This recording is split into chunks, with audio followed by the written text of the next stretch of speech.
काय नमस्कार. काल घोटाळे गेले तुम्ही, काल बैलगाडीचे काता पडलं म्हण. हा तुम्ही पाणी टाकून घेता हान साहेब हाता मोर. काय काल त्या बैलगाडीचे काता फोडे म्हणून रेल्वेचे टायर पंक्चर केले. काय नाही केलं साहेब. काल त्या बाईच्या मागे पळाले तुम्ही, काल डोळा फेकून मारला तिला, डोळा मला पत्र्यावर सापडला. मग कसं करायचं, धरून न्यायचं का पकडून न्यायचं? काल त्या बैलगाडीचे काता कामून पडले तुम्ही, त्यामुळे कंपनीत आणले तुम्ही. साहेब काय मग धरून नेऊ का पकडून नेऊ? काल त्या बाईच्या मागे पळाले, डोळा फेकून मारला तिला, डोळा मला पत्र्यावर सापडला तिच्या. काम चालू नंबर घ्यायचा 98 कुठे बी उतरायचं, फोन करायचं बॅटरी काढून. आणि तुमच्यासाठी पोरग पाहिले मी 150 वर्षाची, जिलेबी खाऊन जिलेबी शिकलेली. 250 लिटर दूध देते, मुंबईवरून आले टेम्पोन.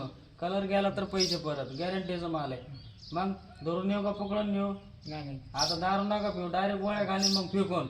हो, दारू रोज पेता का तुम्ही? हा रोज पेत नाही. हो, कधी बी पाणी टाकून घ्यायचे मोकळी बाटली, बरं का?